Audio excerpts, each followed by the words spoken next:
Well, hello, fellow traveler. The download I am bringing in for tonight's portal report goes back quite a ways, way back actually, all the way back to last fall when we were moving through the tail end of Pluto in Capricorn. And we do currently have Pluto going retrograde right now in the sign of Aquarius.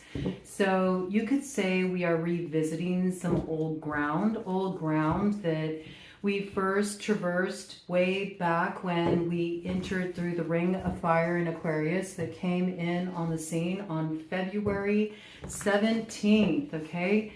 We do have this energy looping back around. This particular lunar cycle we just kicked off with the new moon in Cancer that came in on the 14th will culminate with the new moon total eclipse in the sign of Leo on August 12th. By that time, we'll be out of Mercury post-retrograde shadows. So this whole time is both a review and it is looking back to catapult forward. And there's some really interesting energy coming in around it. Just speaking of all this total eclipse energy, I do find it kind of a weird sync that Bonnie Tyler, the one who sung Total Eclipse of the Heart, passed away recently.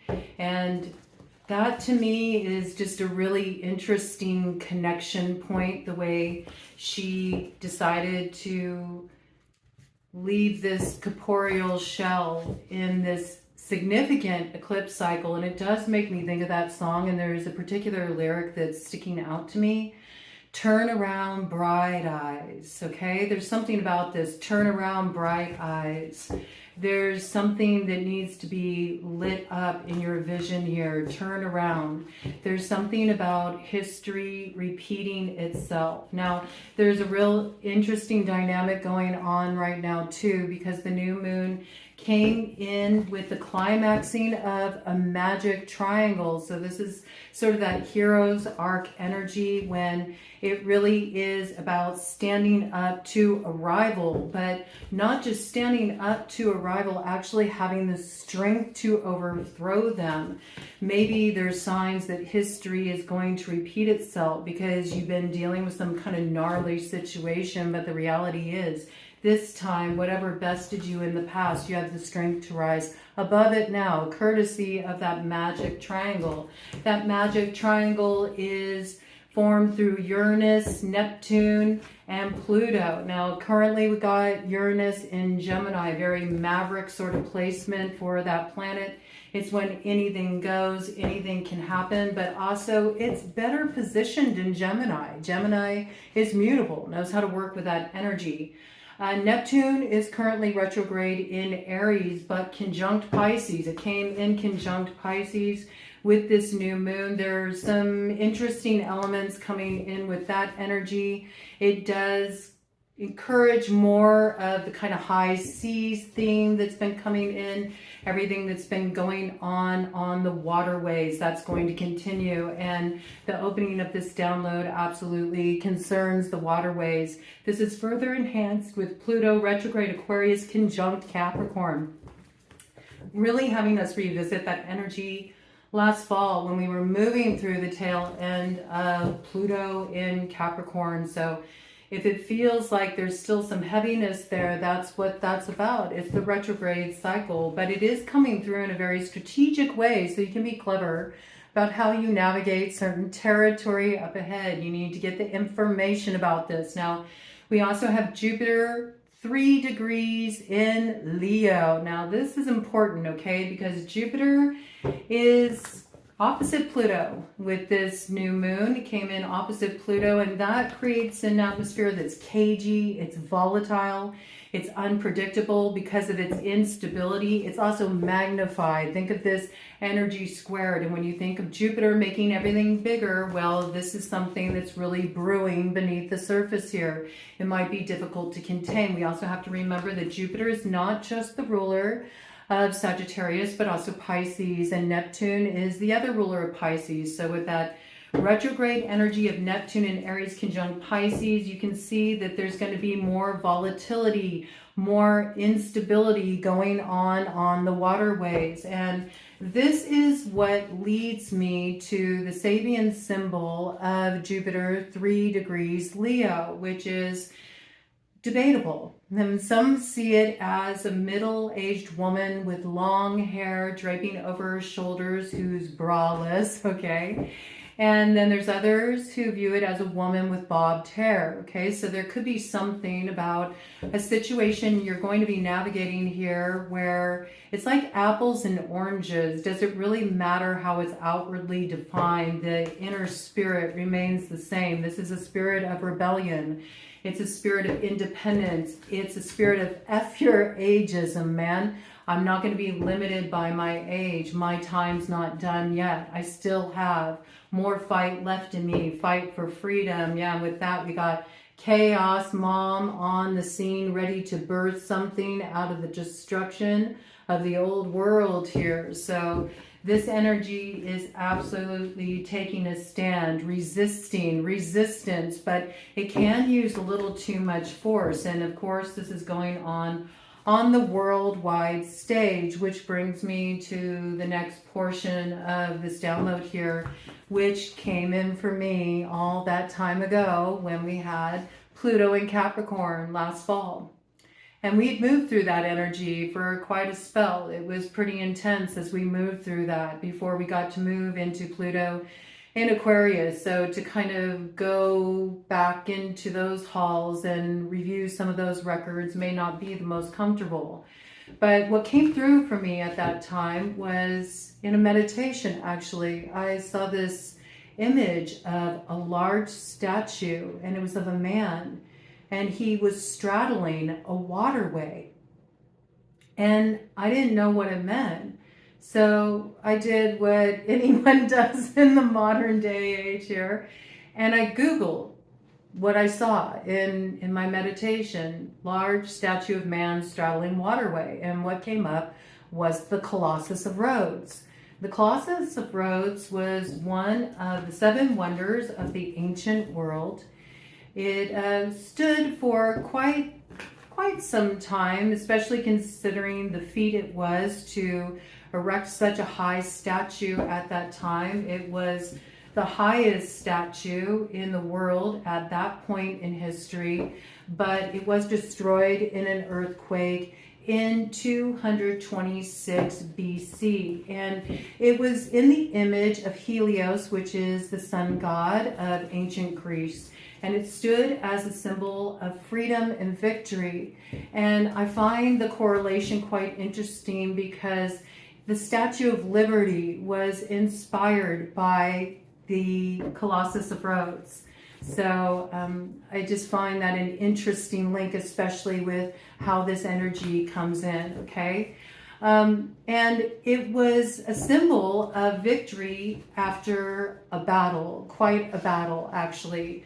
And the battle was the Siege of Rhodes, and it's one of the most famous naval blockades in all of ancient history. And basically, Demetrius, the first, the besieger of Macedon, initiated this blockade against the island of Rhodes to cut off trade routes with Egypt. And the Rhodians had an alliance with Ptolemy of Egypt, and to this day, Greece continues to be a major hub. That waterway continues to be a major hub for trade, and especially energy resources and being able to disperse them. And because of what we have currently going on in the Middle East, it is greatly impacting that area of the world. Is greatly impacting trade there because routes have been taken in an alternate way around Africa. So I find this just really fascinating, the way the energy intersects. So this is how they were trying to get them, okay? They were really trying to affect their ability to have this power of commerce, this power of trade, to be able to have that financial stronghold, right? They wanted to hit them in the pocketbook here.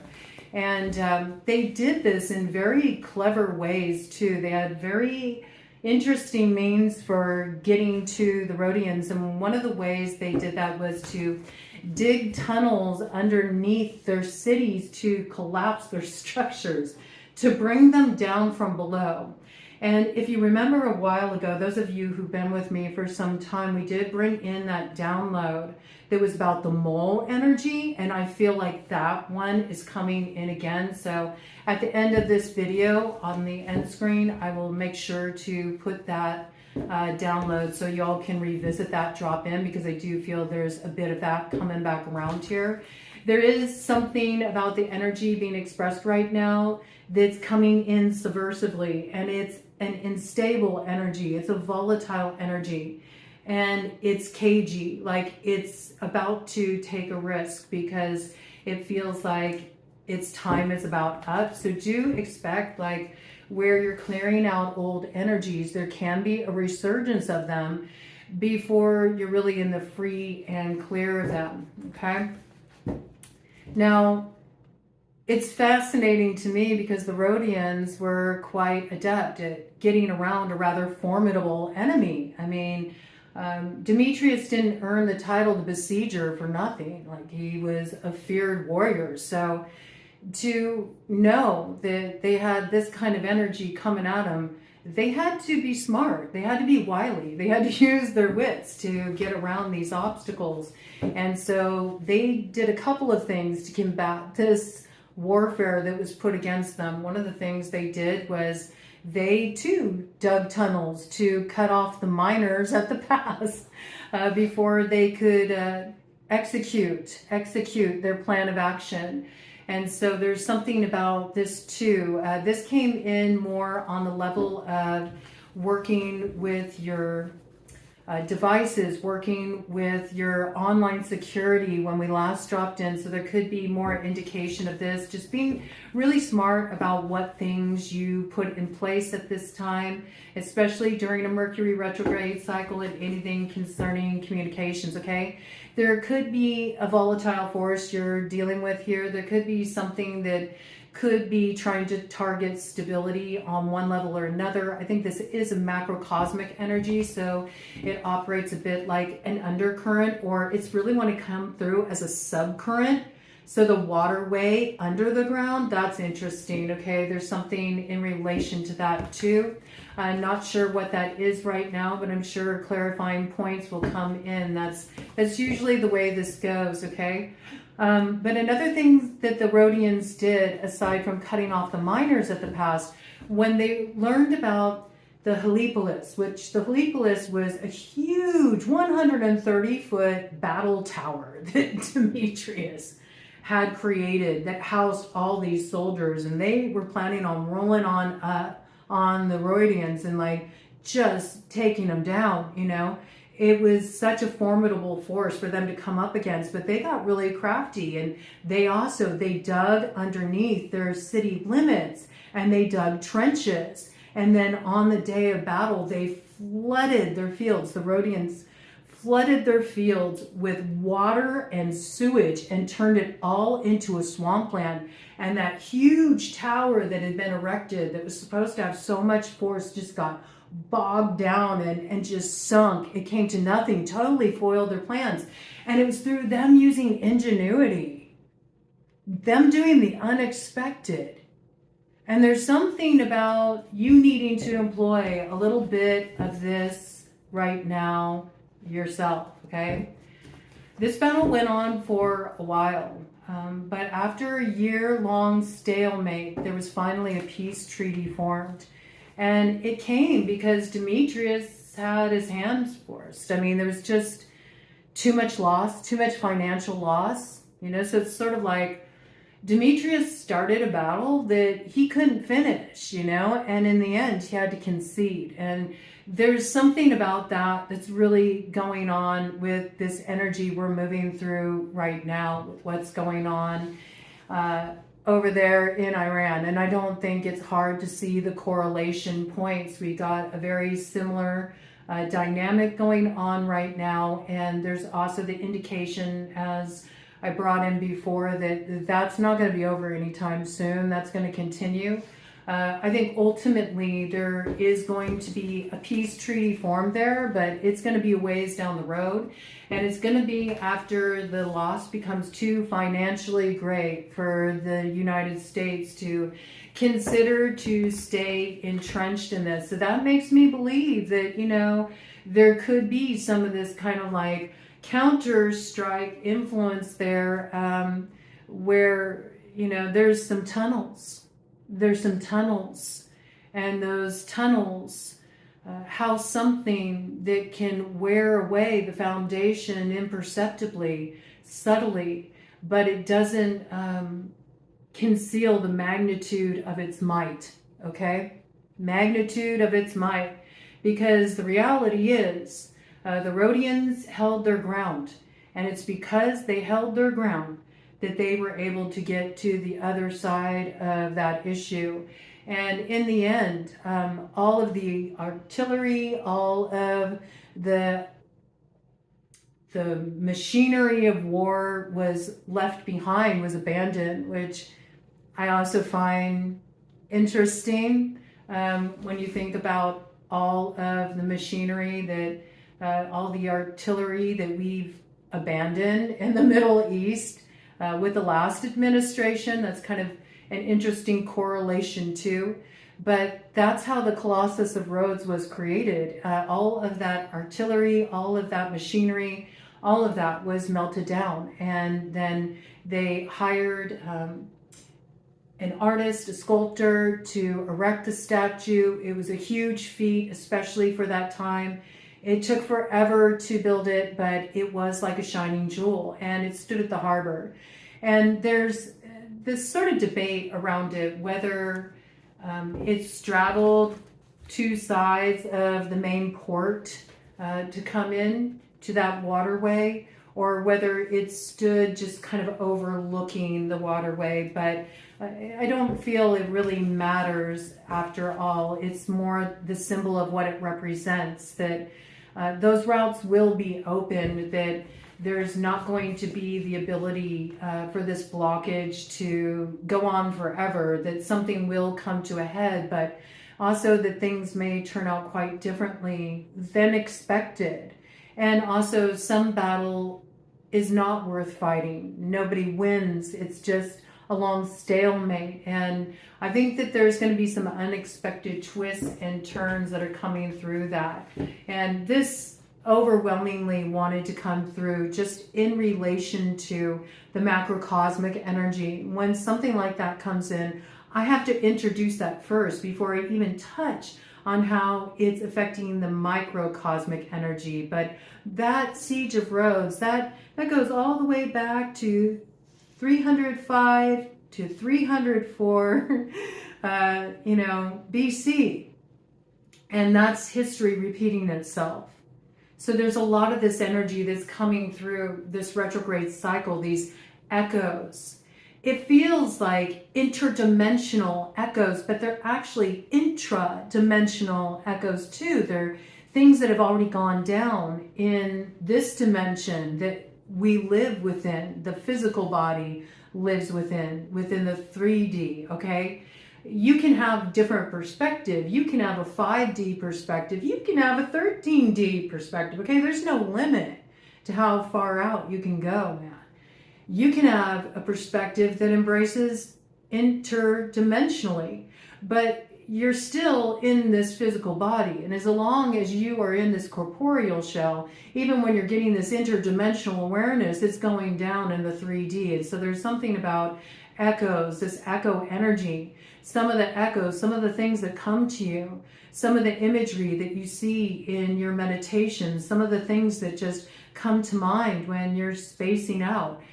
You may brush it off. I could have brushed that off when I had this image come up in my meditation last fall. I could have further just discredited it after I learned about the Colossus, and I was like, what does this have to do with anything? I didn't really have a point that I could directly relate it to at that time. Didn't make much sense to me, but it made enough sense to me to save the picture, okay? So there's something about that save the picture. Save the picture, whatever's like coming to your mind's eye or whatever's playing out. Yeah, save the picture. You may not understand the fiery truth that these visions hold, or these things that get highlighted for you, these things that are lighting up, that are coming in through the crown, that are giving you an inner vision or something that you may not understand right now. There's something for those of you that are having like visionary experiences or just strange insights, or maybe things that are coming through in your dreams, especially with this Neptunian territory and all this energy coming through. You have to understand that it's coming through as a clue for how to overthrow the rival. It's the eye of the tiger. The eye of the tiger that makes me think of Yeshi Syoko, who had the ability to transform into a tiger, to get into certain terrain. Yeshi Syoko also used her pain, her suffering, the trials that she faced to gain her strength, in her practice, to gain her strength to overthrow all that opposed her. She didn't allow it to keep her in a place of being downtrodden or victimized. And so this energy coming forward quite strongly. No matter what you're facing or how rough the current or how big the wave of change, you have the ability to master this internally and ride the lightning that may come through to illuminate something in your life, to electrify you, to wake you up, to take you back to beginner's mind. There's too much trying to strategize. It's interesting because the energy comes through that way as very strategic. But the strategy is no strategy. The strategy is actually spontaneity. It's through always greeting every moment with this beginner's mind, where you don't have a preconceived notion that actually gets you through even the most heavily blockaded waterway. And I think of the waterway when we look at that on more the microcosmic perspective, as in the waterway of us. It's the blockages we may have in our intuition, or where we may have certain feelings lodged and held in place that don't allow us the emotional flow of release, where we might have some kind of blockages in our intuition, what we need to really tap into, pick up in the atmosphere, that we're meant to really recognize that as long as we're tapped into certain energies in our atmosphere, that we're also becoming a conduit of that energy too. There's something about minding the waters here, and embracing more of this kind of like timeless flow, getting back to beginner's mind, catching yourself up every time that you start to go into the story. Every time you go into the story, you got to interrupt the story, because that's what creates like this pattern of history repeating itself. Our histories are an interesting thing, because our histories are the bedrock of who we are. And yet if we always build our future from the perspective of not what we learned from our history, but from what was the downfall in our history, we will always create the same no-win scenario over and over again. Somewhere along the way, you learned that you have to in some way suffer any time that you go to extract a little sweetness for yourself in this life. There may be those who feel like they should have access to some kind of sweetness you hold. In some cases, this could be your very life force or your energy. It could be like nectar to some. It could be like ojas to some, who feel that they're running low on power, who feel that they don't have enough juice for the road ahead. And you did nurture something here at one point, but that journey and your loyalty to it, it came to an end. And there's something that's transforming here about the way you're moving forward. You're more focused on awakening the gifts that you hold within you. And this is through discovering those gifts by getting back to a clean slate perspective. Because there's something about that history too that's been written for you. It's been written for you by people that you share history with. And it's a story of who you are. And it's who you used to be, but it's not who you are becoming now.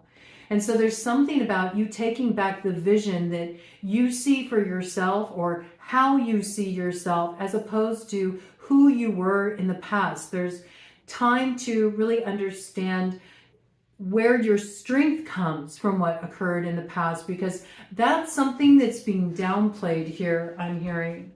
And it's time for you to recover that, because when you recognize the strength that you gained through even the difficult experiences you went through in the past, that's what allows you to enter into a new passage here, where you find that you're being poured into. You're not needing to be nurtured by anything outside of you. What you're needing for nurturing is being sourced from within. And there's also this kind of energy, especially with that Sabian symbol that came in with Jupiter 3 degrees Leo. It is this rebellious woman energy. It's the rebellious feminine. And men, you know, this part is something that gets awakened within you too. So when you think of the feminine nature, you know, because I know there's some dudes out there, you're very manly men and you don't want to hear that. Think of it more as yin quality, okay? It's the ability to be receptive. It's the ability to feel deeply, to be connected on that level to your life experience. It's that inner place of knowing. It's your creativity. It's your ability to be in that place of openness, not guarded, okay? Just look at it that way. You can look at it as yin and yang if that's a little bit more comfortable, but it is like the rising of the dark feminine, and the dark feminine's strength being highlighted in the light of Leo. That's the energy coming forward. And especially with this new moon in Cancer that was really bringing in that rebirth of Venus energy, it is that dark primordial feminine rising up from the underworld, transformed by what was integrated, what was learned there. And certainly, you know, men, you've been through that process too. You don't have to be a woman to have been through this process of going really deep down into your shadow to really see the truth of who you are, to get down to the bedrock of your being. It was necessary to do that because there's mole-like energies that hang out there that can bring down all you build subterraneanly, digging their tunnels, weakening the structure of your foundation. That comes through the aspects of ourselves that we don't make conscious. So we've all been going through this, you know, all the gender stuff is irrelevant, you know. So there's something here about the creative force is really teeming. And this is when this energy can no longer be contained. This energy is coming to a crescendo here, and it's demanding that we go through a transformation with the moth medicine on the scene. This is when we finally have to release the shadow. So in bringing it to the light, that's how you release the shadow. You don't let it stay subversive. You actually bring it up and out. And so this theme is going to be continuing on the worldwide stage. We're going to continue to see stuff that's been hidden revealed, stuff that used to be cloaked in the realm of secret society becoming public knowledge. There's a lot of this coming up and out, but it's happening in our personal lives too. And it's even happening with us when we're contemplating our navel. We're seeing stuff about ourselves that we didn't recognize, or we're looking back at that past and we're going, I see it. I understand it from a totally different perspective. I understand what I actually got from that experience. In some cases, if you're able to move into the abundance flow of the bountiful nature, That's when you can move into a space of generosity and even gratitude for the experience, because you recognize the way that it was the fire that forged you. And you're meant to step into your strength now and not continue to tell stories from the perspective of one who was overcome, because that's what this magic triangle is giving you. It's giving you the key to truly unlock the fuel power that is sourced from your heart, that heart fire that is able to create that transformation when you get the quality of that immortal, life-giving force of Ojas that's contained within the chambers of the heart to merge with the water and the fire, and it creates the road forward here. This is a really potent time of transformation. And so it's about letting go of what has been in the shadows so it can be lit up. It can be lit up. And through going through that fire, only what is true remains. And there's a lot of ways that you can forge that fire. You can forge the fire through focus. You can forge the fire through practice. Like Yeshi Soko took all that pain, took all the shadow, took all of the hardship, everything that she could use as an excuse for being a victim or suffering, or this is always going to be this way, nothing ever changes. She transformed it into the very source of the fire that forged her. And that's what this energy is, see, because it's what hides beneath the surface that we're not willing to pull up into the light and allow it to be transformed, that rules us, that becomes our fate instead of our destiny, just as we are about to be crowned by that. Eagle continues to come through as a winged messenger, speaking of freedom, speaking of the need to sometimes pan out, way out. Eagle flies to the greatest heights. Sometimes it's a lonely journey. Sometimes you need to go alone in order to be able to understand the landscape in a way you couldn't any other way, okay? But what is coming in here is this rebirth energy. This is the change that is up ahead. You're going through an understanding of the past that you couldn't see before. And as much as you think that you have lost here, as much as you feel has been taken from you, what you're about to see is that all of those sacrifices that were made were actually offerings. The experiences that you went through were offerings. When you move through those difficult experiences without retaliating, without going tit for tat, without resorting to stooping to the level of another who was behaving in such a way that they were really doing an injustice to you, when you chose to master the situation internally, when you chose to take the high road, when you cleaved to your spirituality, when you stayed focused on your own lane, on your own path, and you forged your own road the hard way, all of that sacrifice, it is giving you sight into something that cannot be seen any other way. The door you're about to enter can only be entered into if you can even see the door. Others can't see the door that you're about to see and that you're about to slip through undetected. The weird tree. Something is getting rooted here. Something is getting rooted here. It's rising up through your transformation. It's something only you have self-knowledge of.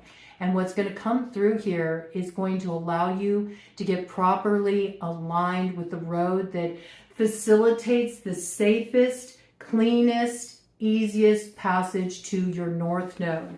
This is what's coming in for you. And it's something that does secure the stone of destiny for you, the stag energy coming in here. And I think of the stag energy, and it does evoke for me the white heart. So this is something that is a bit of a mystical sort of experience, but it's getting grounded in your daily reality. And these lines are very much blurred right now. Now you do have these energies operating beneath the surface.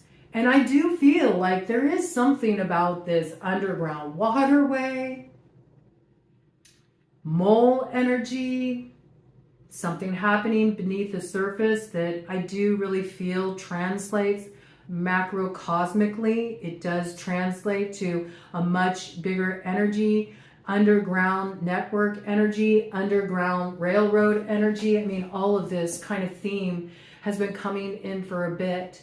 But I do feel like where you are dealing with an outside force that maybe wants to try to uproot you in some way or take you by surprise in some way, whatever this is, their instincts are off.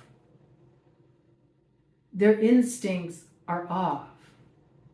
Your point of birth of this new vision and the fertilizing force that you need in order to seed your future has already been sustained here. And it's about holding this energy strongly because, see, you're in a very, very powerful position. Do you see how there's like this Ace of Cups energy? It's already within you. This is something that's already within you. You've already drawn down this Ace of Cups. It's something that you're integrating here. It's like you pulled down this Ace of Cups, this miraculous chalice from the quantum field, and currently it's becoming part of your biology. This is your secret potion, you could say. This is your potion, your elixir of immortality. It's what has you cheating death and overthrowing this oppositional force. And it can even be a spiritual force, okay? It can be a spiritual force, I'm hearing, for some of you, something that has been kind of tailing you throughout time, okay? Throughout dimensional travel, I'm hearing. That's for those of you that are hedge riders out there, okay? But there's something here that is transforming. Something is no longer able to feed off your energy. It can't be nurtured through your energy. You've caught this particular character up here through panning out like the eagle, you know, you were able to get a view, and that's what's allowing this new energy to start to come into the material form here. All right, let me see. Let me get some more details here. So there's something here about the dark feminine raging for order. The dark feminine raging for order, but in a holy way. It's coming through as holy. It's not coming through as a distortion of the energy. Although I'm sure to outsiders who are trying to undermine this energy, it could be labeled as a dark force, okay? And that's what's coming through that whole energy of Jupiter 3 degrees Leo. It's that rebellious, independent, I'm not going to fit into your box. I'm not going to do what you tell me to do. No, I don't see it your way. I'm not going to fight your view. Your view is your view, but I have my view too. And I know what's true for me. And you're not going to buck me out of my own knowing.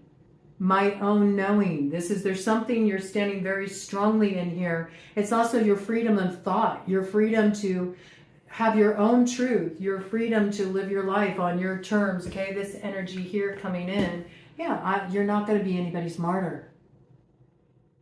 You're not going to be anybody's martyr. You use the truth to set yourself free. You played some tricks on yourself along the way. You may get there in a sort of backwards kind of way. You may have a Hyoka kind of energy teaching you this lesson on how to get free, where everything backwards is actually forward, you know. There's something about this, but you're already crowned by your star. And pretty soon, the gifts that you hold are going to become very evident to you. And there may be others that are spying your gifts as well, okay, that might try to play you for a fool, you know, but I feel like those energies they're going to be left with the tears of a clown, because there's something here that's it's already drawn in. It's already materializing. You already hold this. This is not something that you need to find. And see, that's the other thing about Yeshi Sokol too. It's really interesting how her energy just introduced itself and came in. You know, I do have that, like, that eye of the tiger energy. I think that's what really evoked her for me, that eye of the tiger energy, the ability to shape shift into that. And you know, the thing about tiger medicine is tigers have endurance. They have endurance. Like, they can play the long game. Where you're dealing with what seems like a major obstacle, you need to understand it's sort of larger than life because of that influence of Jupiter. Jupiter makes everything bigger, but also because of what's going on with Neptune retrograde and Mars hanging out in Gemini too with Uranus. We have to remember this is like a volatile energy. It's like its bark is bigger than its actual bite, you know? There's something here that a particular threat has already been overcome. And it's almost like spirit is really like trying to get this through because too many people are still lodged into this mentality of, well, it's me against them. And there's this real perspective that you're in some kind of battle when what you don't really understand is you're not in the battle, you're in the stalemate. You're in the stalemate. What keeps you in the stalemate is thinking that you're in a battle. You can form a peace treaty right now. You don't need to wait a year after more has been lost. And there's keys coming through, and there's something about that. It's really using that energy like Yeshi Sokol did to use it as fuel for your fire of transformation. Stop trying to overthrow the outside force. Start overthrowing what is eroding your foundation from beneath the surface within you. And that requires a lot of accountability, and it's not always comfortable. But any kind of practice that you can start at this time that requires discipline, determination, and dedication from you is absolutely going to help you forge your way forward here. It will also be a focal point or a meditation point when distractionary energies come in. So whether you choose to do that through meditation or honing your craft or taking up some kind of training or taking up some kind of skill and really just working it. Sometimes committing yourself to something like that kind of takes you out of the problem or whatever you've been grappling with, it actually allows you to very adeptly overthrow it because it takes the power out of the perceived enemy's hands and it puts it in yours. And every time you run into an obstacle in executing your craft, or you find you hit your edge with training, or you find you're struggling in meditation or whatever it is, you're not reflecting on the other at that point. Instead, you really are able to reflect upon yourself, and you're able to polish that mirror and refine and refine and refine. And you have to confront places where you do fall short, or places where you are just the beginner, or you have more to learn. And that is your asset right now. There's so much that you can gain through that. And there's something very powerful happening for you here. But there is a way that in order to step through this door of transformation, you know, the sacrifice does need to come through. And the sacrifice may be in you letting go of your view of what you think your destiny is. Do you have the courage to do that? Do you have the courage to offer up that and to say, I'm giving it up to you? And you being that one force that orchestrates all of creation, the or and more, that one note of ecstasis that ripples all throughout creation, that some call God and some call Goddess and some call their Atman and others their avatar, and some just call the force of nature itself. But Can you give it up to the mystery? Does it even need a name at this point in time? Can you give it up to the mystery and say, show me what is my destiny, and show within me what I need to overthrow to rise to it? There's something very powerful about this, and you are getting indications of what these overthrowing forces are and what's needed to rise above them over these next 72 hours. There might also be a little bit of this uprising energy happening on the macrocosm as well. Okay, I don't got anything else there, so I'm going to do a cut of the deck here. And then I think I'm going to get one round here. Yes, see, it's time to jump all in. It's time to jump all in, head first. Head first, go through that fire of transformation by facing off with the rival. And the rival actually being the impregnating force of the future, because there's a need to overthrow what's not conscious. Again, when this devil symbolism comes in, it always makes me think of the symbolism that's inherent in the devil card in the tarot.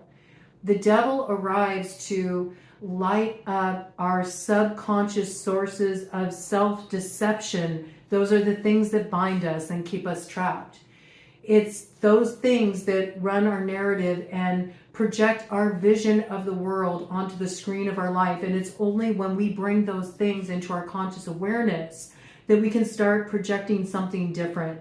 And so that's why this is an intriguing energy, because you're going to start to look at what you have perceived as the enemy in a new way. You're actually going to start to perceive it as a catalyst for change and transformation, and the very thing that is strengthening you. And here is a little bit of a clue. What if the master maker is your rival? Spicy way to look at it, but try on that reality tunnel for a while.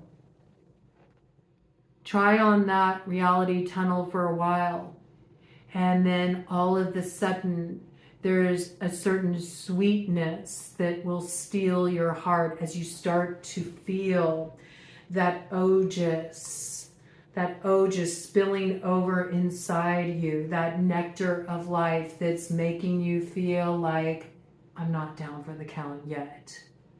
There's still life in me yet. There's something that is ready to get rooted here.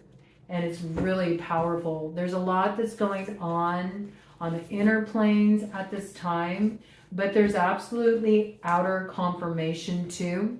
A lot of times it's going to come through things that you would perhaps brush off as just sort of happenstance, but that's why it's so important to move more spontaneously, okay? Because you can only be spontaneous if you're in the present. So let's kind of look here and just, I want to get one round of these cards here to see like what are the shadow influences at play, what's already been alchemized and transformed.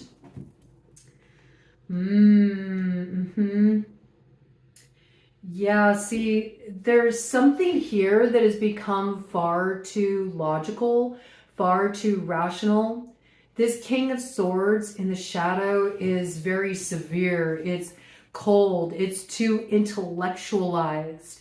And when you're too intellectualized, that does not allow you to move spontaneously. You move far more contrived when you're in that space where you're thinking everything to death and trying to plot and plan. It doesn't allow you to enter the flow. There's no way to flow from that space because everything is like a machination. And then when one cog of the machine doesn't function as it's supposed to, then everything comes to a grinding halt. The energy freezes and nothing comes into form.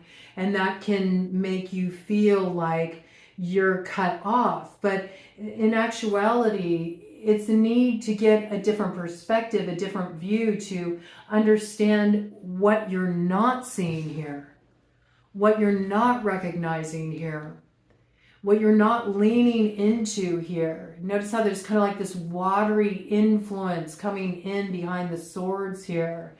It reminds me of the grand air trine, grand water trine. It's like the merging point here.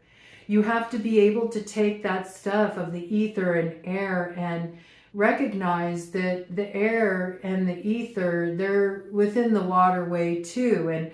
And there's a way that the two forge. It's only when the intellect and the intuition can form the instinctual awareness that helps you move through tricky circumstances adeptly here, okay? So there's some kind of strategy that's non-strategizing, which may seem strange, but it's just about taking the best aspects of the wisdom you've gained through trials you've already faced and using that to refine the self through practice. You know, it's almost reminding me of fencing, you know. Anybody can pick up a sword, you know, but you don't develop the art of fencing through just pure intellectual knowledge of the skill. There's everything to do with that flow, that instinct, that awareness of how to move, the timing, being able to read the energy of the other. This whole piece coming in, that's kind of almost coming through as a way to understand this energy, kind of an archetypal way to understand this energy. And you can even see this as like fencing with your former self. Ooh, that's interesting. And refining the mirror. There might be a truth. There might be a truth where you realize you kind of fall on your own sword here, on your own sword of truth. And yet that which pierces you is what allows the light of awareness to finally come through. You might also be using both your intellect and your instincts to cut through a veil of illusion and see something accurately that you've been overly complicating or giving too much outside of authority that allows you to give it the slip so easily with fluidity. Interesting. Alchemical skills here. Materializing. Queen of Pentacles. Studying something here. Studying something. Studying what rushes in haste. What rushes in impulsively, quickly. Blustering, with a lot of fire, could be coming in with a lot of fire, trying to create confusion through really sort of like riling up the energy. Like volatility can be a very destabilizing force, right? If you get kind of thrown into this energy that feels like it's an emergency, it can magnify something that is really nothing to be concerned about. It can turn a storm in a teacup into a hurricane, okay? This kind of energy. And there's something you're questioning about this display that's coming your way. Could be from a Knight of Wands. This display, there's some big display. There's something very showy here. There's something that's coming through a little smoke and mirrors, and you're studying this. You're studying this through polishing the mirror. There's something being promised here, something being offered, and you're studying it. You've had a lot of time for reflection.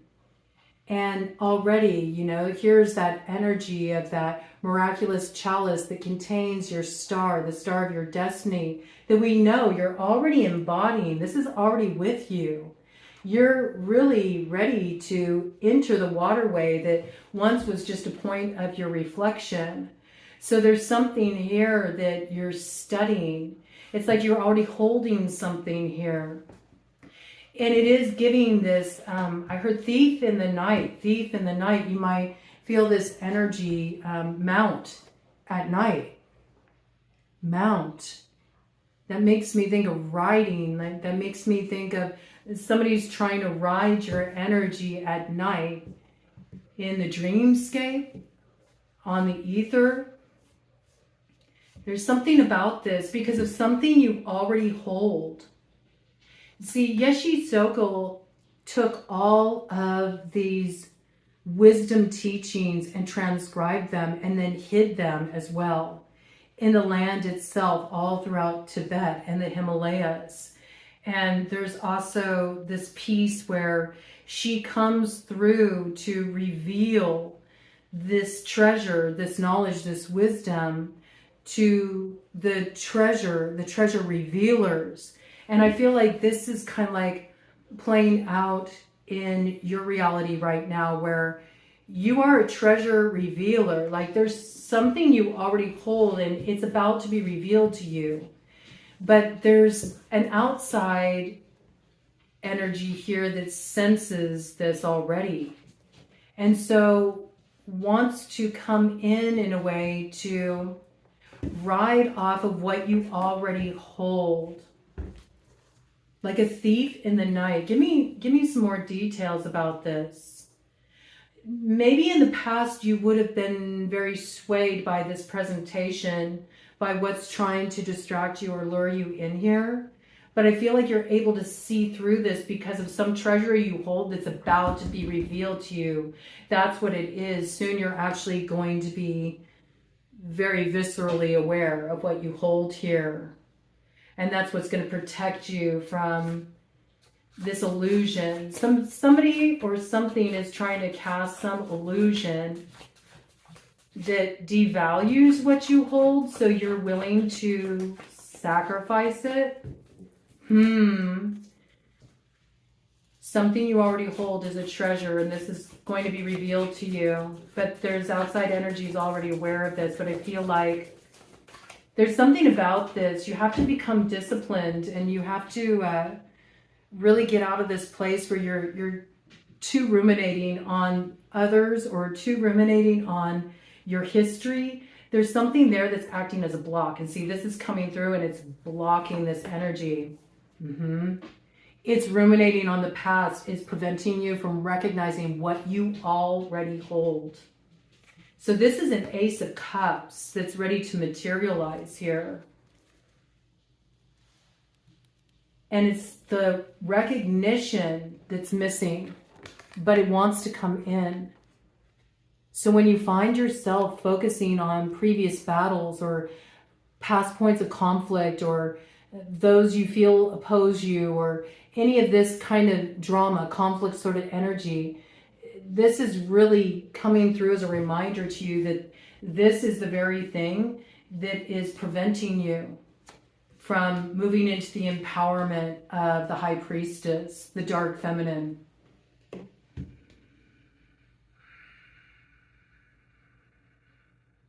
Could there be an occultist connected to this? Could there be a secret occult group connected to this? For those who are alchemists, absolutely. Perhaps you've had quite a bit of energy thrown at you. You've been able to transform it. They might be trying to understand how you're doing that. On this side here, we have a King of Pentacles also transformed, do you see? We have a pair here. Two are treasure revealers.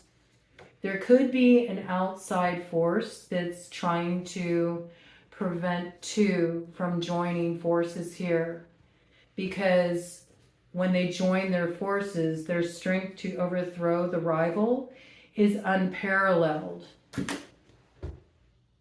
It's magnified. It's magnified because it's rooted. It can use the Jupiter energy to stay rooted without being overcome in the shadow. But it's like the two forces have to join. And I don't know why I got this. Yeah, the two forces have to join to overthrow the dark force. Wow, that's the truth. There's this deceptive energy that's operating here that's binding up the energy of two. But see, you got the magic triangle in your favor. It's already with you. And something that was out of balance has been paid in full. There's been a debt paid in full. So this is something that's already transforming. That's the truth. Queen of Swords. Cut through the illusion. Queen of Swords already working with both the water and the air.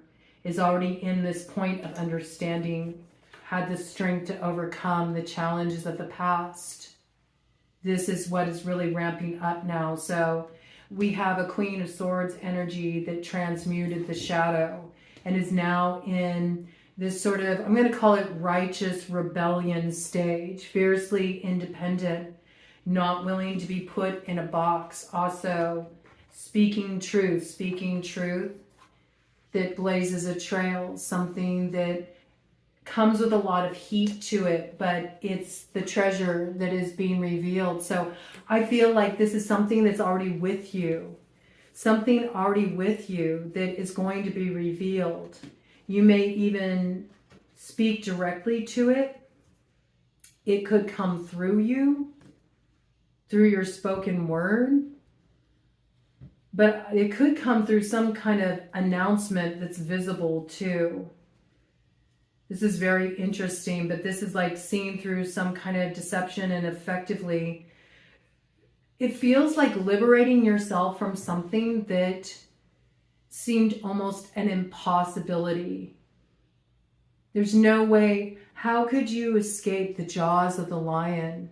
Some of you could have been dealing with a Leo in this situation. Okay.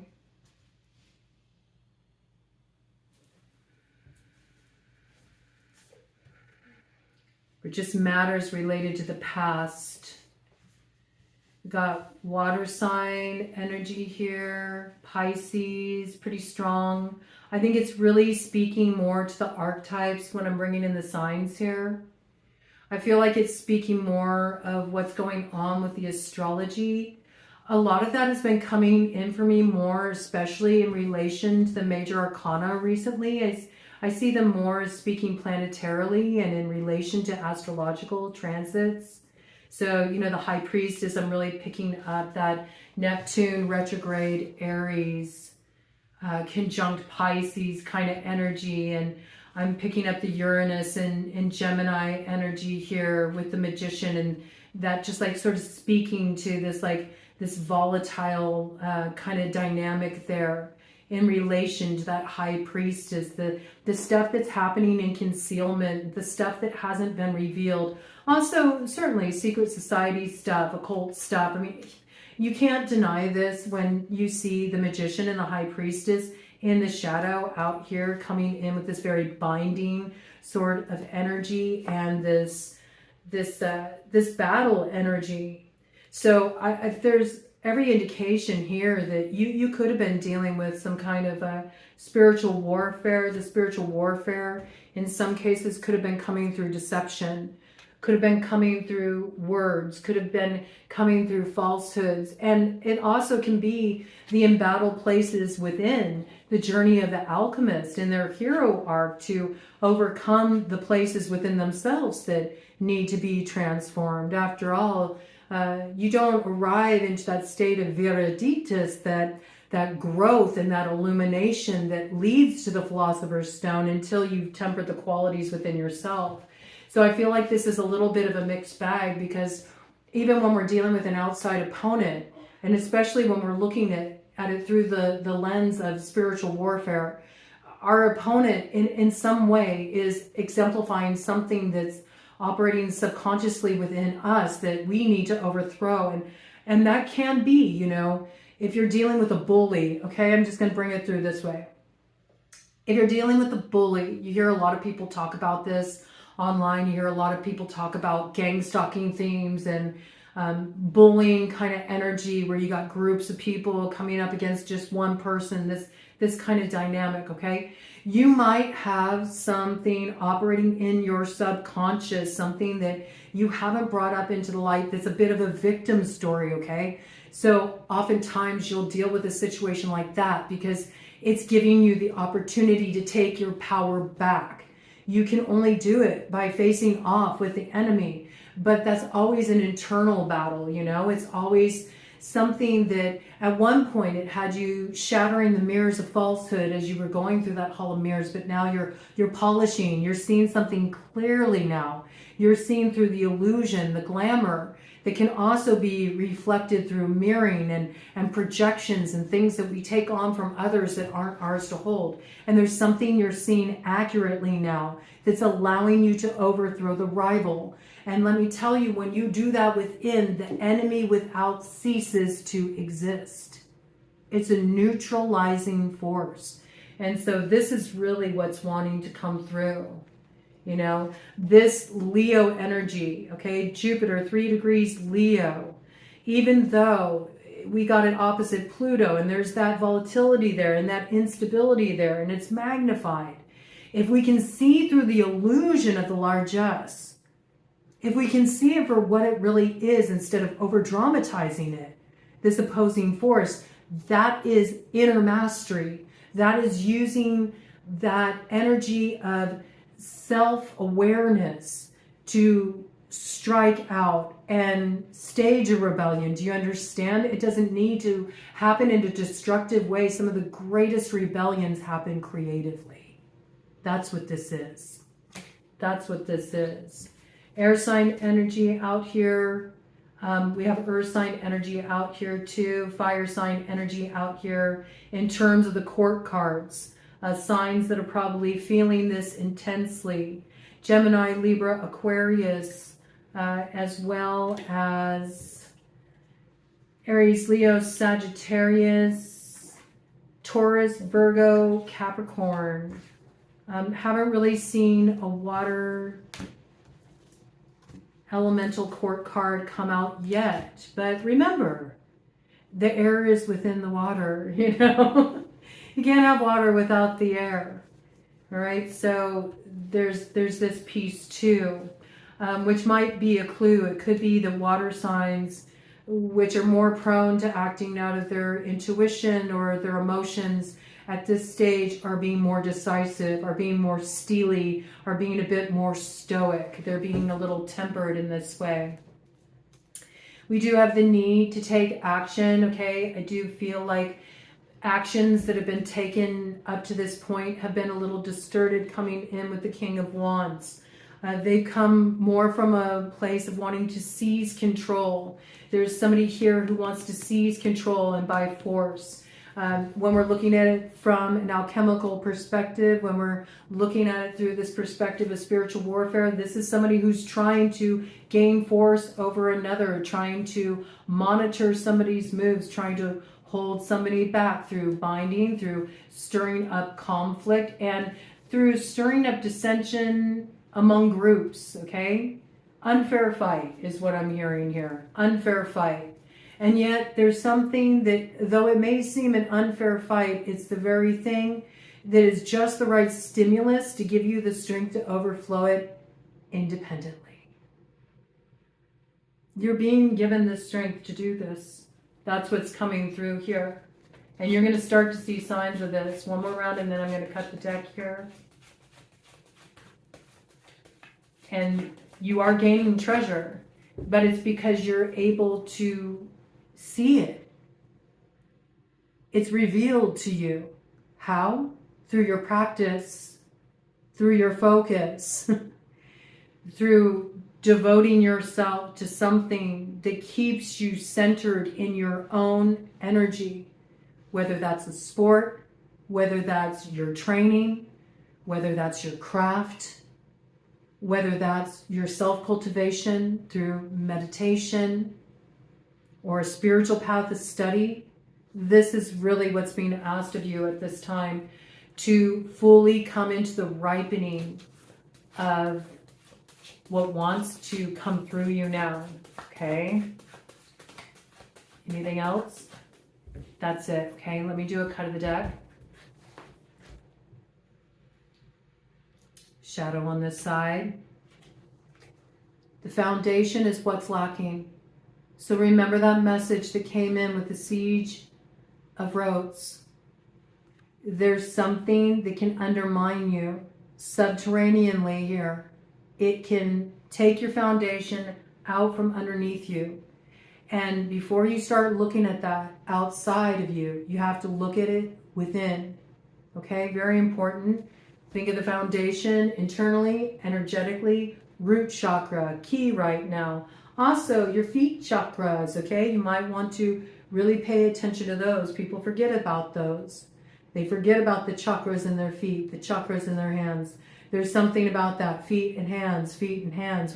We've had the hands energy come in. Well, there's something about your feet too, okay? These chakras, pay attention to these and your root right now. It's really key, okay? And yes, you're going to transform something here. Something that was once a fear is going to be the source of your empowerment. And it's going to allow you to finally rest what's been a long embattled passage in your life, to finally feel a sense of peace.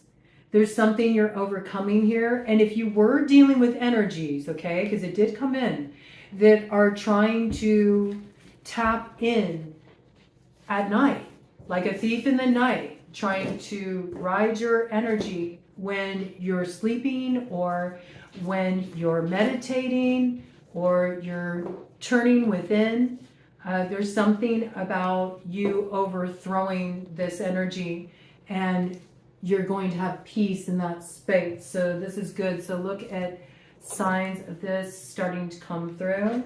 I think I'm going to go ahead and get a roll of the dice. And let's go ahead and do a little ERISIAN Spirit Board action just because so much macrocosmic stuff came in on this one.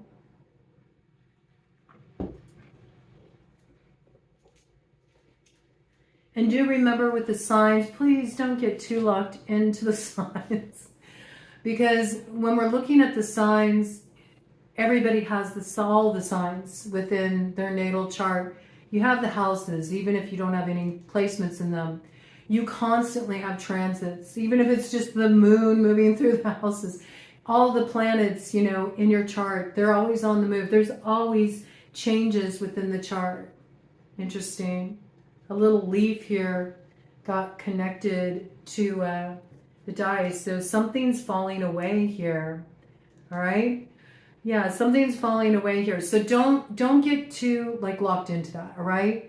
Just remember, anybody can exhibit the signs at any given time, but I bring them through mostly because people get very attached to their sign and they want to know the signs. So I bring them through, but please remember, anybody can exhibit those traits at any given time. So I got Gemini energy coming in very strongly here. There's a choice to be made. There's an action that needs to be taken. And this choice needs to be communicated about what you're allowing to fall away. That's what I got. Okay. This could be in relation to another. Okay. This could be in relation to a lover or somebody else that you're recognizing no longer plays a role in your life. This could be somebody that you have viewed as a rival, has been creating some kind of complication for you. This could also be the rebirth of that energy coming in, wanting to heal something with you, bringing in some kind of communication, hoping to start again, clear the slate. Can we start again? It's a matter of choice for you if you want to do that or not. Got the energy of Virgo coming in here as well, Libra coming in here. So this could be any kind of relationship with this dynamic in play. This could be a business relationship. This could be a committed romantic relationship. This could be the relationship you have with a rival, okay? Because that house of Libra, it's all about known enemies, you know, open enemies. These aren't anything that are hidden from you. We also got Emperor energy on the scene, as well as Empress energy here, okay? So there is this piece about two are meant to join forces, but there has been something that's been acting as a bit of an opposing force to this. It can even be aspects within those two characters, okay? Could be holding them back, but there's a little bit of indication of outside interference here. Could be from spiritual sources, or could be from open enemies, okay? We do have the energy out here, so I am going to bring it in. We have Sagittarian energy on the scene, Cancerian energy here, Aries energy.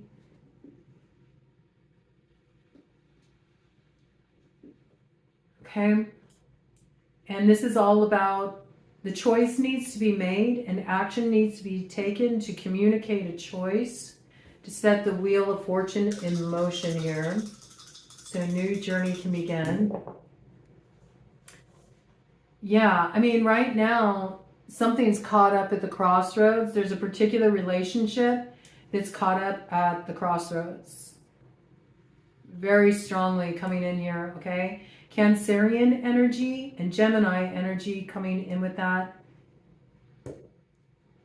And it's preventing some relationship from being able to move forward here. It's like a snake eyes kind of energy. Once you see it though, you'll move forward quite rapidly, okay? Quite rapidly. So there's absolutely something that's coming through Cancer season before we arrive at that Leo new moon on August 12th, okay? That you're being shown here about what this is that's holding back some joining of forces, okay? Some joining of forces. You're getting a clue about this. But you will get your chariot to move forward where it has been held back. And there's something that you can only intuit here, and it is coming through with that energy of both the magician and the high priestess. So all the water sign energies, Cancer, Pisces, Scorpio, as well as Gemini. Okay, Gemini pretty strong here. Something coming through for transmutation. All right, let's go ahead and see what messages want to come through. Since we had that Chaos Mom energy come out, let's see what Eris wants to roll into the banquet hall here as the proverbial golden apple. Let's get some more details. Any other messages that want to come through? Okay, we got bat on the scene. I hear that you're up to bat soon.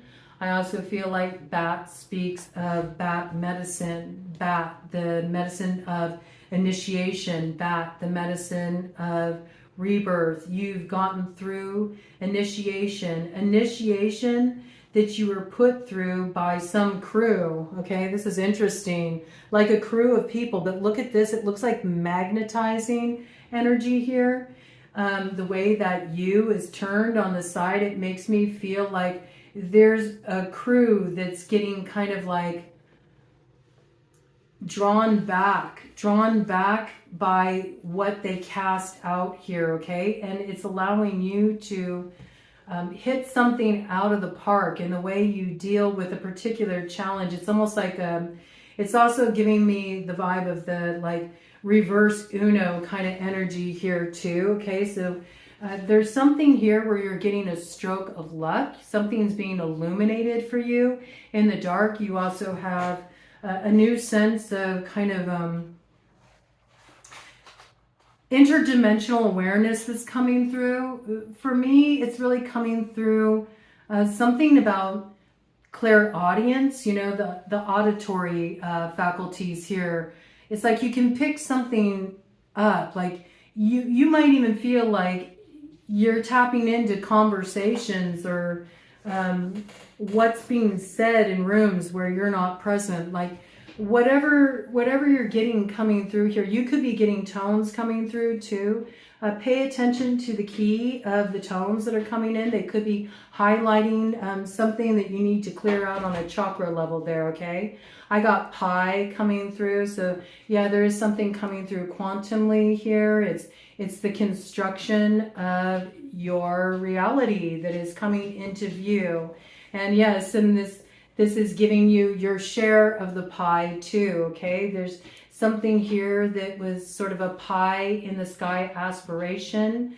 A promise may have been broken in relation to this. This is weird. I have AI. It could have had something to do with the fracturing, some kind of artificial intelligence. This could have been some kind of cyber warfare, something that happened online. This could also be this kind of energy picking up in text. So please continue to be aware of your online security in relation to this. But I feel like where there was some kind of pie crust promise that was broken, I do feel like you're getting to the other side of whatever this interference was. Maybe it's somebody you trusted that somehow threatened your security. This was probably related to some kind of tie they had with another here, okay? I got SS coming in relation to this, and just as this is coming in, Ted's wanting in, so one moment here, let me let him out.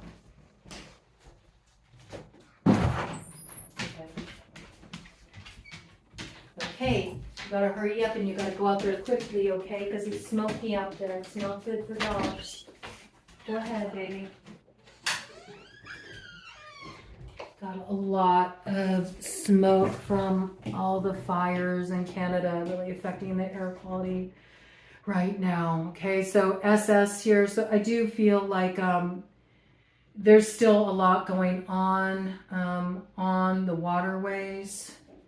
I know there was recently a search and rescue just off the coast of Alcatraz. They took a pontoon out there, man, out on the bay, not the wisest thing to do. And unfortunately, it looks like there were 3 fatalities in relation to that. I do feel like they are recovering. The other 2 that are still missing, okay, I'm seeing that. There will be some kind of announcement in relation to that. I'm hearing they're still in the vessel, okay, a little heavy. See what else we got coming in here. I also think the naval activity and the Strait of Hormuz is going to continue to have a lot of stuff heating up over there. I think that's going to really start to kind of reach a crescendo. All right, let's see, anything else wanting to come in here?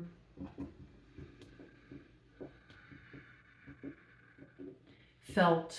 Something is going to be felt. Something is going to be felt before it arrives on the scene. It's like you're going to feel somebody's presence before they call or before you bump into them. And pay attention to what you feel about that when you get the impression when it comes in before you run into this person, because there's something about don't forget, you know, sort of like the energy you were reading before they actually came into view. It's important.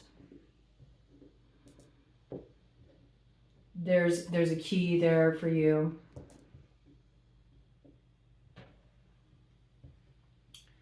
Where something has been at a standstill for a while, it's about to be on the move. I got East Bay coming in relation to that. Okay. And the name Tay.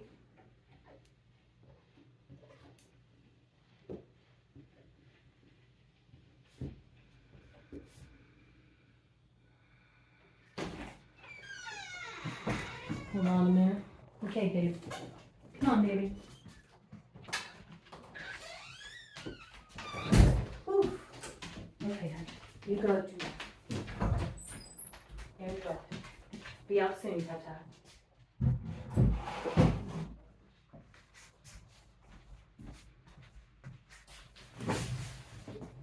Yeah, there's something about move this energy right along. That's what I'm hearing, okay?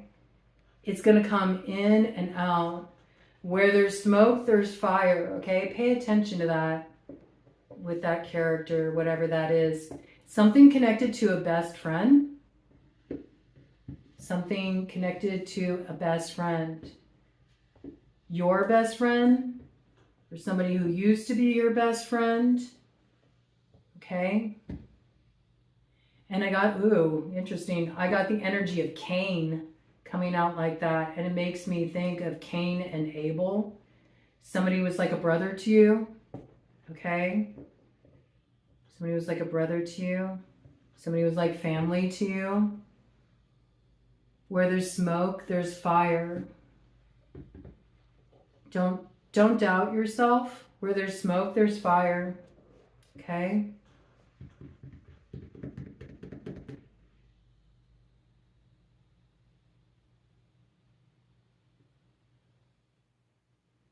And I got something coming in around an oil refinery.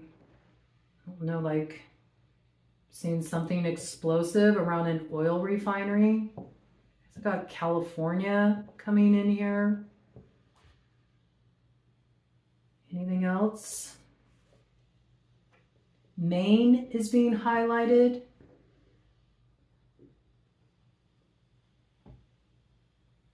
And that's what I got for now. Okay, so a lot going on, a lot to sort through. I'll remember to put up that video. Now I'm trying to remember what one it was. I'll have to jog my memory because I feel like that video is important. It does provide a clue. I spoke on it somewhere in the beginning. Maybe I'll have to put it in after it airs. We'll figure it out. We'll figure it out, okay? Yeah, there's something about that. Like, really remember something about, you're going to get an impression about somebody here. Like, you're going to feel their energy. And it's going to give you a certain sense, let's say, okay? Before you, like, run into them, bump into them, or hear from them. Don't forget it. Don't let that go out of, you know, your awareness as soon as you run into this person. Because that would really work in your detriment. I got the name Bell coming in relation to that, okay? Bell, right? Annabelle, Bella, Belinda, Brittany. Okay, I'm getting some names. Tyler, Candace, Fatima, Aisha, Daryl, Ella, Bryce, Andrew, Tony, Dana, Patrick,